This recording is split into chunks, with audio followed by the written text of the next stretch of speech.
mofinaina isan'andro atolotry ny mpitandrina rakotina valina maoly.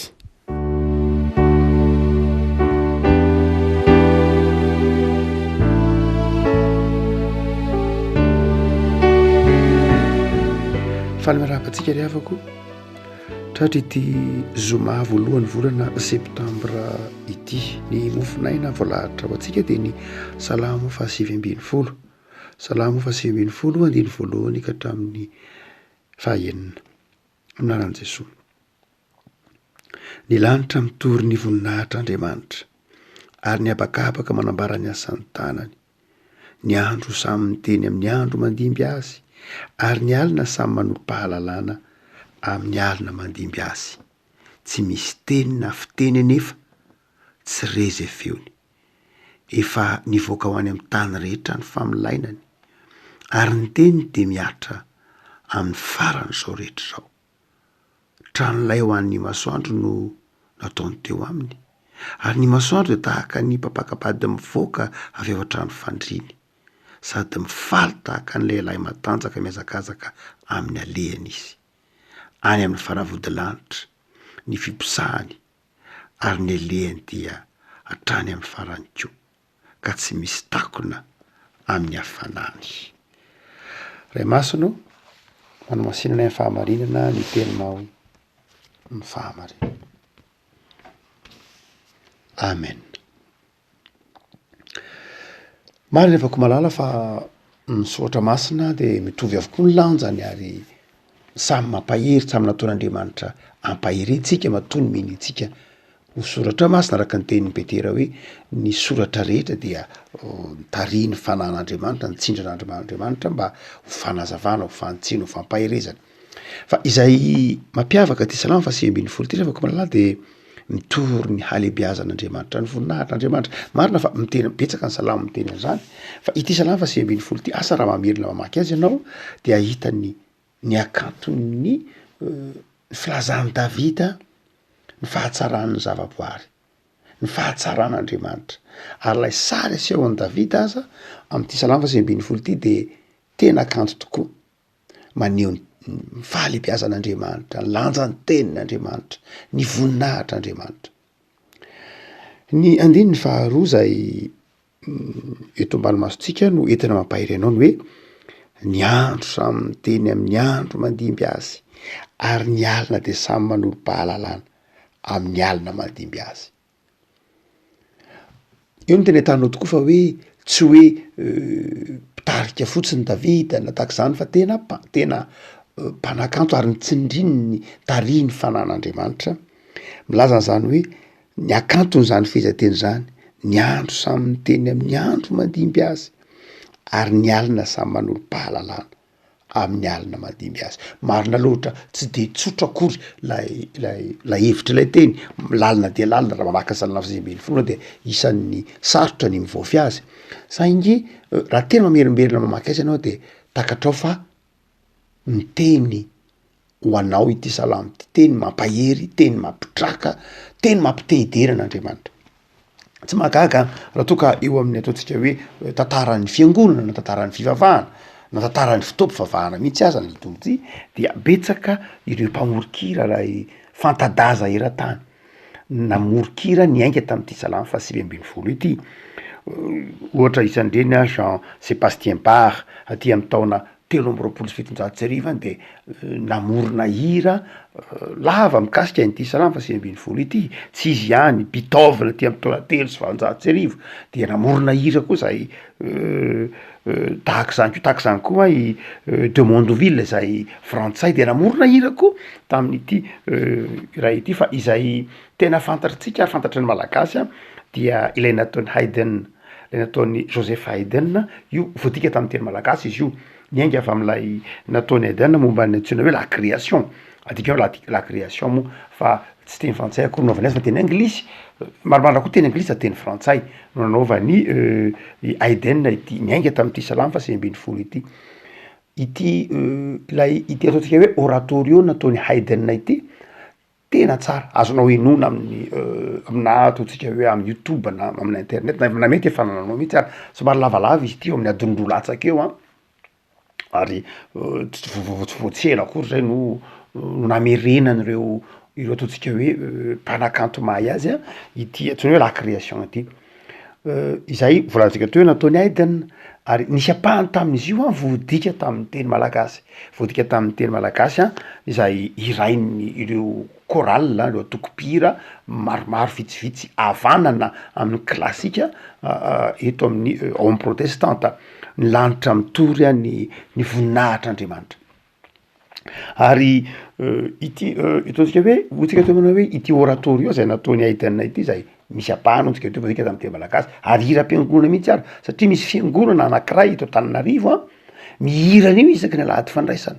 ity fa 5 ity a ary sarotra le hira fa le fiangonana kosa aloha fiangonana fijekemana ko Antananarivo zay tena mihira azy isaky ny fandraisana na melanelana miaraka amin'ny fandiby amin'ny hirany noforon'ny Handel lay afantarantsika azy moa le Messie dia ary avy amin'iny Messie indra teo avy amin'iny hirany Handel indra teo a no nahatonga ny Haydn namorona n'lay hira hoe ny lanitra mitory moa zany andikatsika azy eto fa la création izy avy am'izay satria nifanojo sendra nandalo tany Londres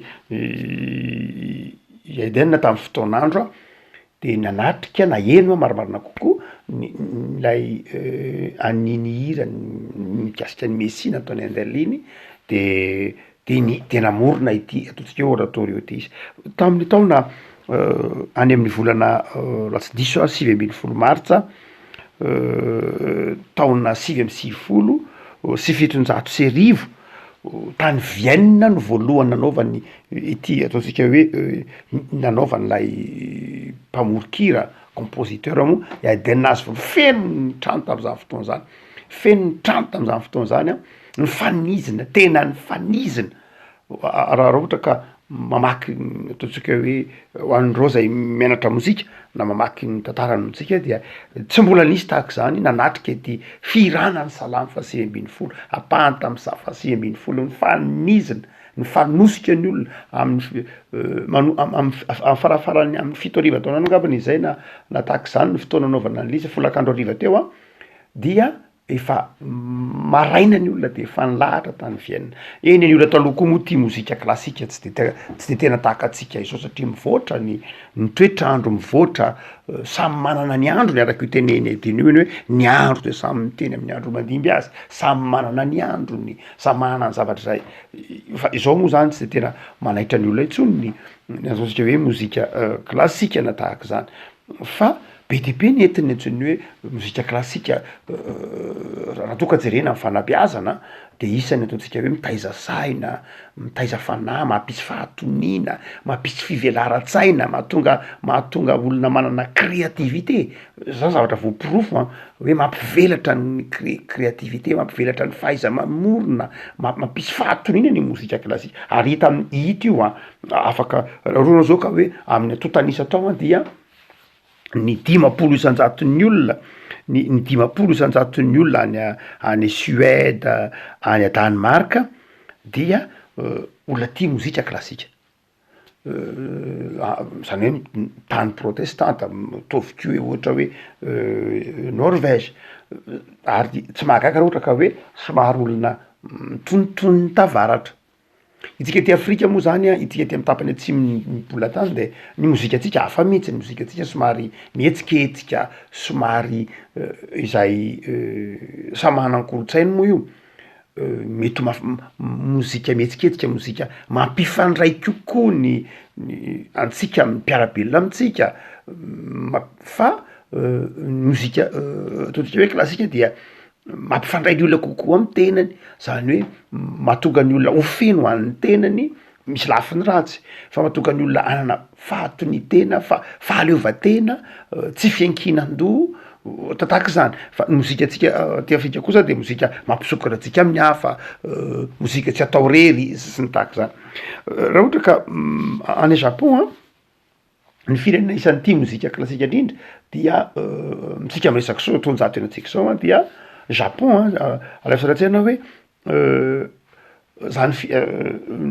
ny firenena be antitra indrindra zany bezokiolona ny mamarina kokoa bezokiolona indrindra dia any Japon eo amin'ny ataovy hoe eo amy roapolo amy zato tapitrisa mahelikely eo ny mponina ataotsika hoe ny olona ambe raha ohatra ka jakaina zany andeha ataotsika hoe eo amin'ny manamora azy eo amin'ny folo isanjato eo amin'ny raha zotanisa eo amin'ny folo isanjato ny mponina any Japon de mihoatra ny valopolo taona folo isanjato zany raha ohatra zao na ka mahita olona folo dia ny anankiray am'ireo dia mihoatra ny valopolo taona be dehibe zany no zany dia izy nefa na de adina de zao ny akabeazan'ny olona ny olona na ny toerana be mpividy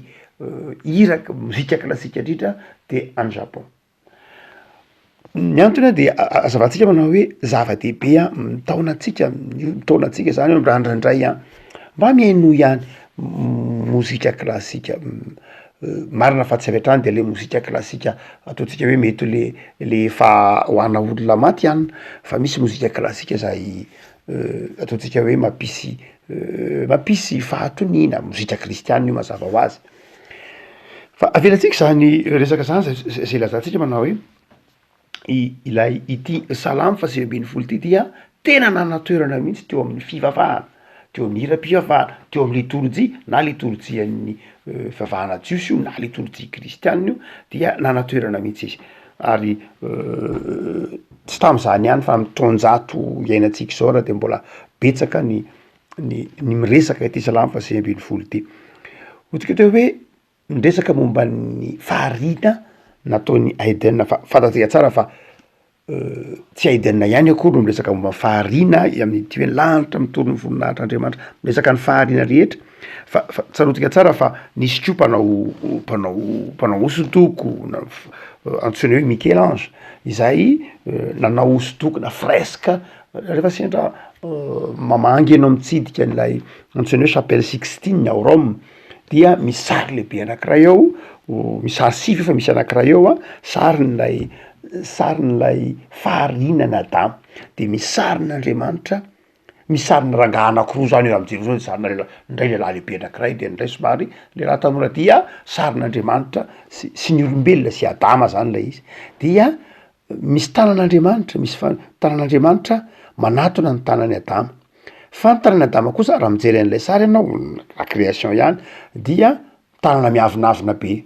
tanana tsy taitra zany hoe i Adama tsy manompo maso an'Andriamanitra akory lay mahavariana lay ataotsika hoe lay sary lay peinture zany na lay freska sy lay mozika samy maneho ny fahatsarana maneho ny fitiavan'Andriamanitra ny fahalebiazan'Andriamanitra tandray mantsy afaka malala ny kristianina rehefa miteny hoe fivavahana de ndraindray ny fivavahana de everin'ny kristianina fa ny tenany ihany ny zava-dehibe ny mahamaiky azy ny mivavaka raha indray dia everiny hoe mivavaka de fangatahana ny betsaka fangatahana amin'Andriamanitra omeo Andriamanitra zao omeo Andriamanitra zao omeo Andriamanitra zao ataovy an'zao Andriamanitra ataovy tonga an'zao Andriamanitra fa ndraindray vitsy lay vavaka mitory ny fahalebiazan'Andriamanitra lay vavaka manandratra ny voninahitr'Andriamanitra lay vavaka maneho lay fahatsaran'ny zavaboarin'Andriamanitra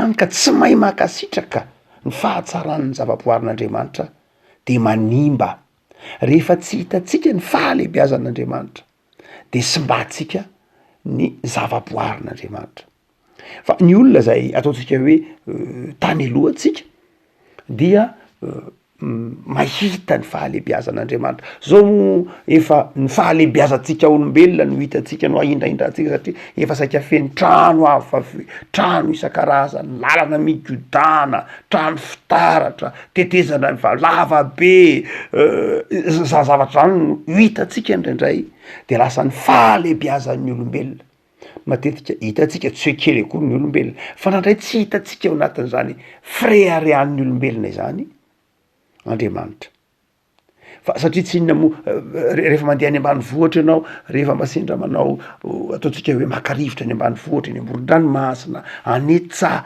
de any no ahitanao ny fahalebiazan'Andriamanitra, ahitanao zava-mahagaga reo mpamorokira rehetra tamin'ny fotoan'andro dia nahitany zany fahalebiazan'Andriamanitra atao amin'ny zava-poariny zany tamin'ny ranomasina, tamin'ny vorona, tamin'ny voromanidina, tamin'ny biby, tamin'ny tendrombohitra. Eka rehefa malala ianao tsy ahita tsy hoe ny voninahitryolombelona ihany maika fa ingaineo mba ahita ianao ny fahalebiazan'Andriamanitra fa arakaraky ny ahitanao ny fahalebiazan'Andriamanitra mahatsiarovanao ny mahatsinitsinina anao ka mahatonga anao mifikitra am'lay Andriamanitra lehibe ka mahatonga anao tafiditra ao anatin'izany fahalebiazan'Andriamanitra izany. Rehefa mahita sy mahatsapa ny fahalebiazan'Andriamanitra ianao de manjary tafiditra miombona am'izany fahalebiazan'Andriamanitra zany ao anatin'ny fanetretena. Ary zay no tenesehoan'ny Davida amin'ity salamo faha 5 ity. Fotsika hoe zay entina mampahery anao teny andiny ny faharoa. Ny andro samy miteny amin'ny andro mandimby azy ary ny alina samy manolo-pahalalana amin'ny alina mandimby azy. Lay teny hoe raha ohatra ka tena verina dika amin'ny teny hebreo izy ity mainka amin'ny teny hebreo satria fa teny testament androana nysoratra amin'ny teny hebreo de manao hoe ny andro a mifandimby a de mampita tantara na mampita ny zava-nitranga amin'ny andro mandimby azy ary ny alina dia mampita fahalalana na fahendrena am'izay alina mandimby azy. Matoa teny hoe mampita eto transmettre amin'ny teny frantsay naba amin'ny teny hebreo. Rehefa miteny hoe naba amin'ny teny hebreo ny tena heviny de zao karazana loharano miboiboika tsy mety ritra, loharano miboiboika tsy mety ritra de alay fisaritsaina lay sary anehoan'ny Davida azy hoy izy manao hoe ny andro a dia samy mampita zany samy mampita tantara, samy mampita ny zava-nitranga, samy mampita fahendrena, fahalalana am'izay andro mandimby azy. Zany de tahaka ny rano miboiboika zay tsy mety ritra. Ina ndika zany fizateny zany ry avako malala? Ny voalohany indrindra de zao teny manome fanantenana, teny mamelona fanantenana. Davida zany a dia maneho amintsika fa ny ampitso dia fanantenana vaovao. Ny ampitso zany dia fanantenana vaovao ary fanantenana vaovao izay noentin'ny omaly na mety ny zavatra tsara an'io de zao hoento hitohy raha ampitso toy ny rano miboiboika ary tsy tapaky zany, milaza fitohizana, milaza fanantenana. Afaka malala ny kristianina ny maha kristianina azy dia ny finoany an' Jesoa ary izay mahatonga ny kristianina manana fanantenana mandrakariva amin'ny ho avy. Raha ohatra ka kristianina mieritreritra manao hoe vitany amiko, tsisy heviny tsony za resy, tsisy ilana tsony, dia karazan-drazany le ataontsika hoe karazan-drazan'ny olona efa mamoy fo izy de tsy kristianina izy. Fa ny kristianina de manana fifaliana mandrakariva, manana fanantenana fa ny andro rapitso dia ho tsara noho n'io ary ny zavatra tsara an'io de zao mbola hitohy ho an'ny rapitso, tsy very akory fa hitohy. Le afako hotsika manao hoe ny kristianina de olona tokony mana fanantenana amin'ny psikolojia moa na amin'ny filozofia lehibe antsoina hoe optimisme izay mihoatra lavitra noho zany ny toe-tsaina kristianina. Raha mijery tsika am'izao andro ianantsika zao de mety mieritreritra hoe ny olombelona nge mahita olona kivy lava, olona resy lava. Misy filozofia anankiray antsoina hoe Nietzsche. Nietzsche zany de isan'ny ataontsika hoe filozofy zay tsy kristianina izy, tsy kristianina izy a ary ireto zavatra eto nanamarihy ny kristianina. Voalohany izy manao hoe ny kristianina ozy tsy azo itokisana. Nahoana ozy ny tsy azo itokisana? Satria kristianina ozy mieritreritra ny fiainana any an-danitra izy.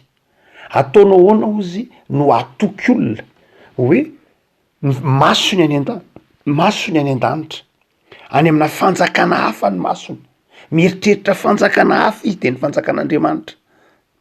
De ataony ahoana no ahafahany mieritreritra ny tany. Olona tsy mifantoka amin'ny tany zany ozy ny kristianina, olona tsy azo antoka izy zany ozy, satria olona manana fiaviana anankiroa. Ny fiaviana voalohany zay tena mpanjiny de any an-danitra, fa ny eto an-tany zany de zao manjary maivana. Tsy azo antoka ozy satria manana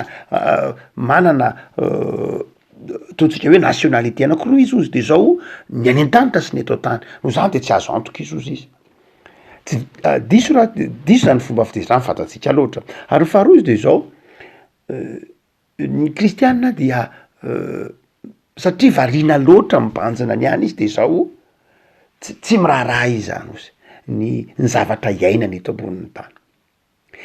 Ary dia raha mijery ny fiainana zany olo zany ianao de izy no nivony antsoina hoe nihilisme. Nietzsche no nivony antsoina hoe nihilisme, antsoina hoe nihilisme amin'ny teny hoe nihil, zany hoe néant, nihil ny teny latin, zay niaviany teny hoe néant.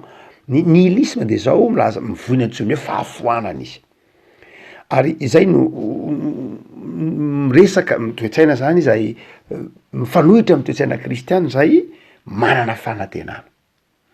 Ary ny kristianina de zao kristianina mijoro velona, miankina, miaina mitondra an'zany fanantenana zany. Manana zany fanantenana zany tsika satria ny Andriamanitra lehibe noho zay zavatra iainantsika, lehibe noho ny fahoriantsika, lehibe noho ny fantratsika, lehibe noho ny zavatra zay iainantsika. Ny Andriamanitra de Andriamanitra tsy ahitohaina, tompony zavatra rehetra. Afako ty salamo ty zany de salamo mampitodika anao amin'ny ho avy, mampitonga anao faly amin'ny ankehitriny ary mampanana fanantenana anao hoe zao no izy, ny andro de samy miteny amin'ny andro mandimby azy avy. Fa ny faharoa zay asehony ity salamo ity de zao samy mana ny fotoanany koa ny zavatra rehetra. Hafa ny zavatra niainana tamin'ny taonjato faharoapolo, hafa ny zavatra iaina amin'ny taonjato varaika amby roapolo, hafa ny zavatra iaina amin'ny taonjato fito ambin'ny folo. Samy hafa reo, samy manana ny fotoan'androny, samy manana ny fotoan'androny tsirairay avy, samy manana ny ataontsika hoe ny epoka, ny vanim-potoana ny avy ny tsirairay avy. Zava-dehibe raha no mahatonga antsika mahatsiaro an'izany hoe misy fivoarana nge, samy manana. Tsy hoe zany hoe ny anio no averina rahampitso, ny rahampitso no averina raha fakapitso, tsy zay ny dikany, tsy zay ny fomba fiaina raha ity salamo ity. Fa ity salamo ity de manaiky manao hoe efa samy mba manana ny fotoan'androny. Tamin'ny andro n'Andrianampoinimerina izao ny fomba fiaina, amin'ny andron'ny vanim-potoana ankehitriny zao ny fomba fiaina. Ary de izay ataontsika hoe samy manana ny vanim-potoan'andro zay, zava-dehibe midika ny teny hoe ny andro samy miteny amin'ny andro mandimby azy. Saingy zao nefany samy manana ny epokany, samy manana ny vanim-potoana iainany avy ny tsirairay. Fa izao ny tsara de miampita amin'ny ampitso. Zany hoe samy manana ny epokany, samy manana ny vanim-potoanany, fa ny fahendrena dia miampita amin'ny ampitso. Samy manana ny vanim-potoana ny iainany avy tamin'ny andron'Andrianampoinimerina, zao ny fomba fiainana. Tamin'ny andron'ny ataontsika hoe ny fanjanahantany, zao ny epoka ny iainantsika. Tamin'ny andron'ny fahaleovantena, zao ndray ny vanim-potoana ny iainantsika. Fa izao samy manana vanim-potoanany, fa makalesona amin'ilay lasa lay ankehitriny, ary mampita ny fahendrena amin'ny ho avy ilay ankehitriny. Zay le hoe ny andro samy miteny amin'ny andro mandimby azy, ary ny alina samy manolo-pahalalana amin'ny alina mandimby azy. Tsy hoe zany hoe efa nilozan'ny toetrandro zany tamin'ny Andrianampoinimerina zany, avalony any zany, tsy miraharatsonitsika ny sotoavina tam'zany, tsy miraharatsonitsika ny fahendrena tam'zany, tsy miraharatsonitsika zay fomba tam'zany, ajanony any zany. Fa izao ray mampita fahendrena amin'ny vanim-potoana mandimby azy, ny vanim-potoana izay manaraka azy. Izany toetrany zany rehefa koa marala de tena vanim-potoana ataontsika hoe iainanao anatin'ny tantara. Mila mahay manapaka tsara zany tsika hoe vanim-potoana ninony tsika zany zao, vanim-potoana ny fahaleovan-tena ohatra reto nivon'ny firenena, vanim-potoana ny fahafahana. Movy ve nisy zany niteny tamitsika ve ny fanjanahantany, vanim-potoana ny fanjanahantany, raha zay azy ilazana azy. Inona ny afatry ny fanjanahantany amin'ny vanim-potoana am'izao nao maleo teny zao? Inona ny afatry ny fanjanahantany lalovana? Efa epoka afitsika zao zany, vanim-potoana afitsika. Zay ny anankiray ekentsika, tsy azontsika averina zany ny fomba niainana tamin'ny fanjanahantany. Raha miengy am'ty salamo ty, tsy azontsika iainana tsony zany, efa vanim-potoana afitsika. Zay ny voalohany. Fa izao am'le teny hoe ny andro samy miteny amin'ny andro mandimby azy, ny alina samy manolo-palalana amin'ny alina mandimby azy, de izao zay le hoe naba misy zavatra tsy ritra ao. Tahaka ny loharano tsy ritra. Inona lay loharano tsy ritra? Inona lay fahendrena nampitain'ny fanjanahantany ka tokony mbola tazonina? Ohatra, nitondra inona ao atsika n'lay fanjanahantany ohatra, raha ohatra ka zay zany le fanontaniana apetraka hoe inona ny zavatra anambarany? Ny zavatra anambarany de zao ohatra mame ohatra tsika, tonga zava-dehibe aminao ny fahafahana, satria ny ambaran'ny fanjanahantany de hoe ay mafy be rehefa tsy mahana fahafahana. Zava-dehibe aminao ny teny malagasy, satria nambaran'ny fanjanahantany taminao fa mafy be rehefa nytenetiny manao hoe nos ancêtres sont les Gaulois. Zay ny tamin'ny fanjanahantany. De inona amin'ny vanim-potoana ankehitriny de zao ay sarobidy ny teny malagasy. Zany hoe ny dikan'ny lay teny eto zao mamperitreritra anao, mampatsiaro anao manao hoe aikay moa tsy hoe manefy ahana fanantenana ihany, fa manefy ahatsiaro hoe ny omaly de misy afatra tokony hoentiko an'ny apitso. Ny omaly de tsy azo avalina fotsiny ho tantara, fa ny maly de miteny amin'ny ankehitriny. Ny ankehitriny de zao miorina amin'ny omaly, tsy azo adonoko ny omaly. Ny maly tsy azo averina ao ankehitriny, fa misy zavatra kosa zay noraisiko tao amin'ny ankehitriny. Loharano miboiboika, ary io ankehitriny io ilaza zavatra ho an'ny hoavy indray. Ravako malala hotsika manao hoe lalina de lalina ny fomba fijeriny Davida. Fampianatra antsika na ahoana de ty salamo 2:9 ity de mampianatra anao anana fifaliana, anana fanantenana, anaja sotoavina, anaja ny tantara, ary indrindrindra hametraka ny fiainanao eo ampelantanan'lay Andriamanitra endry, lay Andriamanitra mahay ny zavatra rehetra. Engany afaka malala hisafidy ny araka amin'Andriamanitra trany ianao, araka ny tenin'ny mpanao salamo hoe sambatra nge zay manana an Jehova ho Andriamaniny. Ivavaka sika riavako. Tompo hoe misaotra anao zay noho ny amin'ny teninao, misaotra anao noho ny amin'ny fahazavan-tsainao menao anay, fa ny andro de samy miteny amin'ny andro mandimby azy, ny alina dia manolo-pahalalana amin'ny alina mandimby azy. Tsy miafina aminay tompo ny hoavy rehefa eo ampelantananao ny fiainanay, kanefa koa amin'ny alalan'ny ankehitriny no anorenanay ny hoavy, amin'ny alalan'ny lasa no mahatsara ny ankehitrininay sy ny hoavinay. Aza velanao hanao ambanin-javatra ny ankehitriny rahay mba hanananay hoavy tsara.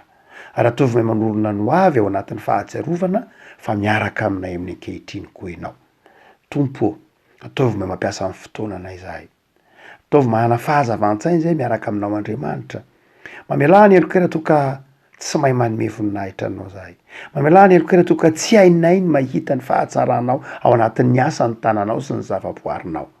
Mamelà ny elokera toka mandahanao zahay, tsy hiaraka aminay. Tompo, tatano sy vimbino zahay, mamakivaky ny andro fivahininay, mamakivaky ny andro mifandimby, mamakivaky ny alina mifandimby, de tao am'zahay miaraka aminao hatrany. Tompo, ampo anay ny fahasoavanao, de mametraka ny fiainanay sahady eo ampelantananao zahay izao volana vaovao manomboka amin'ity andro ity izao. Saotra tompo ny am'izay rehetra nomenao anay tamin'iny volana aogositra iny, fa mametraka ny fiainanay tsirairay avy indray zahay amin'izao volana 25 sahady amin'ny taona izao. Manao ny tera sy ny lazary ny voninahitra tompo, fampitoero aminay ny fitahinao amin'i Jesosy. Amen.